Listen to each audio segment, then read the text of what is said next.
Hey everyone, my name is Ian Savage, co-host of the NBS podcast. This is Read, Watch, Play. It is a show where I discuss all things film, TV, books, and video games, and it is December 2021. Sorry this video is a little bit late. I was hoping to get it out sooner, but I've just been having a busy life, and yeah, there's a lot to consume out there, a lot of media, a lot of entertainment. And this month, well, I guess the last month of January, what I was reading and still continue to read is The Lord of the Rings by J.R.R. Tolkien. It is kind of a beast. I'm really enjoying this book, and I'm just basically finished with the Two Towers, and I'm getting into Return of the King. But I still wanted to talk about it because it is the one book I was reading this month, and yeah, as I said a few moments ago, I'm really enjoying it. It is a great fantasy novel, but it's more than that. I think when comparing it to Dune that I read a few months ago and reviewed here on the series, it's like night and day. Dune was a bit campy, if I can get away with that. The characters were a little bit stale. I couldn't get invested in the story very much, and the writing just didn't hit me the same way that Tolkien's does. Of course, he's of a different era. He started writing these and writing Lord of the Rings at least in the 40s after The Hobbit, and didn't get finished published until the mid to late 50s, I believe. I could be wrong. Correct me down in the comments. It's also of a very different take. Although Dune is science fiction, it does have a lot of fantasy elements to it. Lord of the Rings is straight high fantasy, but it is very much character driven. Dune attempted to do that. It just, I don't think, landed very successfully. Whereas the Lord of the Rings, everyone in the book has very strong attributes and motivations that you can get behind, and the story is very relatable. There are lots of philosophical points to digest that are interesting and can be held up against long time. And I think what's interesting, obviously Tolkien was more classically trained in languages and history and could flesh out ideas in a much more clever way than, say, Frank Herbert could. Not that Frank Herbert couldn't flesh out things like that. I mean, he studied journalism and environmentalism and world religions, and he very much tried to flesh out a world in that first book. Granted, that is the only book in the Dune series that I've read, so I could be missing some aspects to that series that may be more fleshed out. But I don't know if I'll visit that anytime soon. Maybe I will in the future, if if there's enough pressure to do so. But Lord of the Rings is just excellent on so many levels. Now, I will say that I am fairly biased. I read a little bit of The Hobbit as a kid, and then saw the animated movie, the 1977 animated movie, and loved that. And then the Lord of the Rings film adaptations were such a huge staple in my childhood as far as film is concerned, that it's really difficult not to enjoy the Lord of the Rings book because of the weight and greatness that the film adaptations of Peter Jackson's adaptations have. A little bit different story for The Hobbit, but that's a discussion for another day. But I'll just address that bias is there. But it's still, I mean, come on, it's a great book. It's a great book. Seriously. Everybody should give it a shot. It's long. That's partly the reason why I hadn't finished it yet. It's about a little over 1,000 pages in the edition that I have. And I'm a little over 700 right now. So it's taken a longer than I thought to read. Obviously life got in the way. Yeah, so that was what I was reading for last month and continue to read into this month of February. March should bring in a couple new things, and maybe I'll squeeze in another one this month before I get into some other books next month. So that was what I've been reading. Now, what I have been watching, I've watched a few things this month, last month, but only a couple things have really stood out to me so far. And I'll start with another Tarantino film. I reviewed and sort of discussed Once Upon a Time in Hollywood last month, and I absolutely enjoyed that film. And what I'll say is that I watched the Hateful Eight, the extended edition, on Netflix, and they broke it up into 4-hour-long parts, which I thought was an interesting decision. I think they obviously made it for easier viewing pleasure for a mass audience, and especially since I don't know which came first. If I think the extended edition of The Hateful Eight came out first on Netflix, and uh, was it The Irishman by Martin Scorsese? Martin Scorsese came out afterward, which is a fairly long film, not as long as the extended edition of The Hateful Eight, but I'm pretty sure they only they kept The Irishman into one single film. And personally, I would have rather had that with The Hateful Eight, especially since at the beginning of each hour-long section, they replay the intro and the introductory credits, which I thought was a little redundant. Even though you can skip them, Netflix usually gives you that option. I did think it was redundant, and I think I would have preferred just the 4-hour straight version and pausing whenever I needed to. But it did make for easier viewing, I suppose. With a wife and child, sometimes you have to.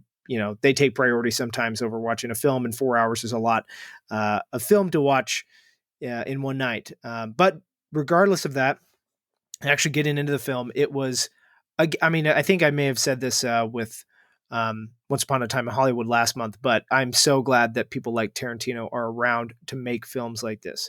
Not only with the Western setting is such, it's close to my heart because I sort of grew up doing that a little bit, the little cowboy stuff. Did that. So that was nice to see again. I like Westerns, not all of them, but there are some really exceptional ones out there. But this one in particular, I mean, Tarantino is known for his amazing dialogue and screenplays. And I mean, this was, again, another hard hitter swinging in fast. It just, I mean, it was so good. Every little moment was meaningful. And on top of that, like the first part, with a lot of the opening shots of the frozen, sort of snow fallen wilderness that it was set in. I think they filmed it in Wyoming, if I'm correct. And it's absolutely beautiful, even with all the snow. And, it's just amazing how long he can sit on a shot and it still be really meaningful. And, on the top of that, the characters and actors who portray them are just excellent. Samuel L. Jackson and Kurt Russell are amazing. They're obviously some of the highlights of that film, but there are other great actors too. Tim Roth is in it and he's great. I'm forgetting some of the other names, but they're a joy to watch, and me forgetting the name does not diminish their performances at all. And so I'd highly recommend that. Go check that out on Netflix. If for some reason you can't watch it on Netflix, still go out and watch the film. I'm sure it's just as great. I've heard that the extended edition really only extends in the name a couple of scenes, maybe more than that. I don't know how much it adds to it because I've never seen the actual theatrical release to it, but it is a great film. So please check it out. The other, though, I will say the other film that I really want to talk about, I actually just watched today, and thank God, because it was amazing. It was literally before I started recording this, I watched it. It is a short film by Yorgos Lanthimos called Nimic. And I'm saying that, listen carefully, Nimic, not mimic. But that's an important difference because mimicry does crop up here in this short film. It's only about 11 minutes long. I think it's actually, 11 minutes in its entirety. And I watched this on MUBI. So if any of you are familiar with the streaming service, MUBI is a curated service where they add a new film once a month, and I think they take away a film once a month. They are working on having a larger library where people can go back and watch them continuously, watch films continuously, but they are experts in finding true cinema, classic cinema, indie films, things, films that have played at Sundance or Cannes or Toronto International Film Festival, places like that, where they get picked up. And, there's a lot of foreign films on there. There's also English language films.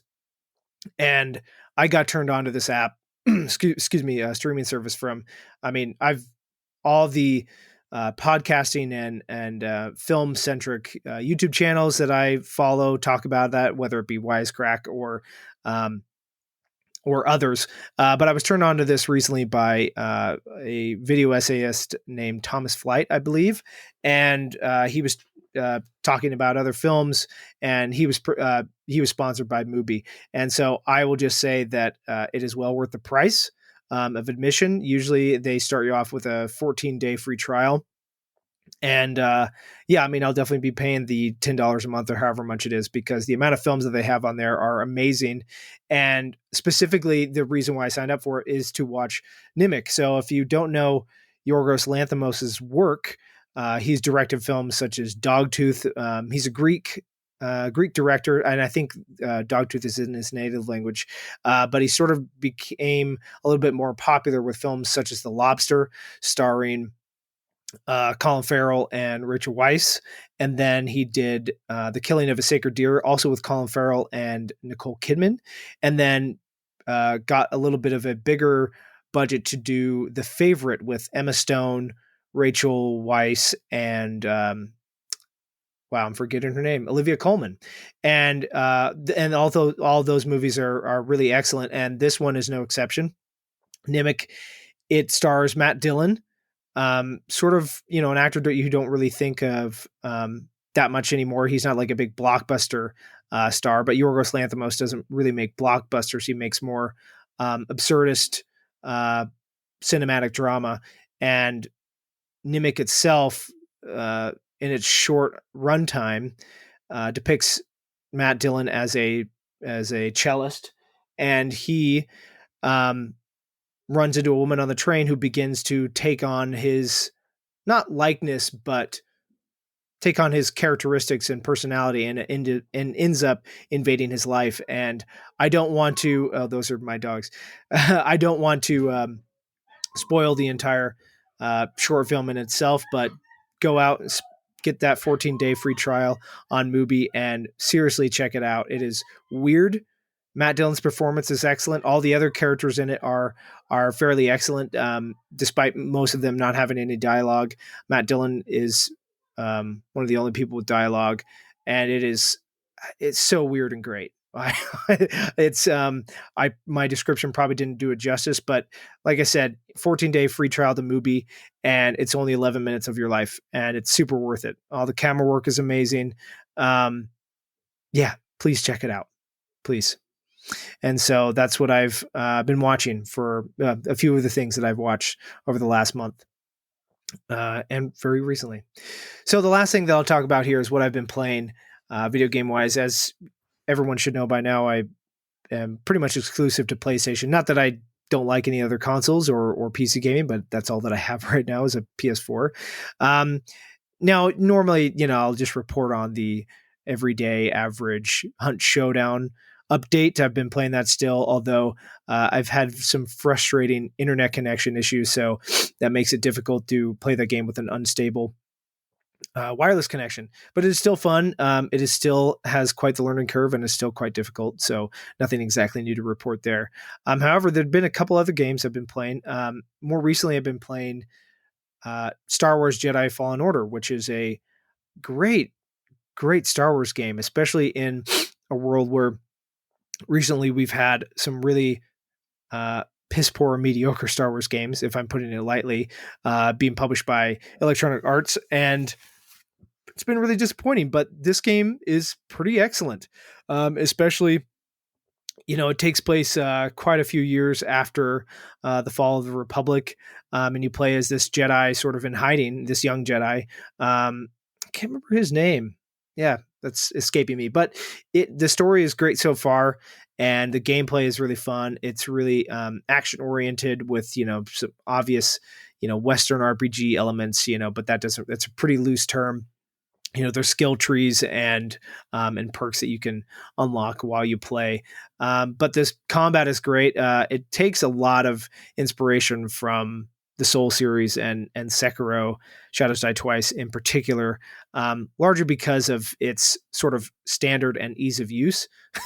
I know that doesn't really sound applicable when it comes to a Souls game, but the Remedy Entertainment, who developed the game, developed Jedi Fallen Order, took a lot of inspiration, I think pretty blatantly for their game and from the Souls games, and put it into their game, but made it a little bit more accessible. I do think the controls aren't as streamlined on PS4, but that's because I'm so used to Souls. But it is a great game. It's there's a lot of interesting plot lines, especially going on with the Inquisitors, which for those of you who are familiar with the Clone Wars, you'll probably have a little bit more insight into that. But it's really fun. I'd highly recommend picking it up, especially, I mean, it was on sale recently, but I'm sure since it's been out for at least over a year, I'm sure there's more sales to come, and even if not, it's not that expensive. So I would highly recommend that.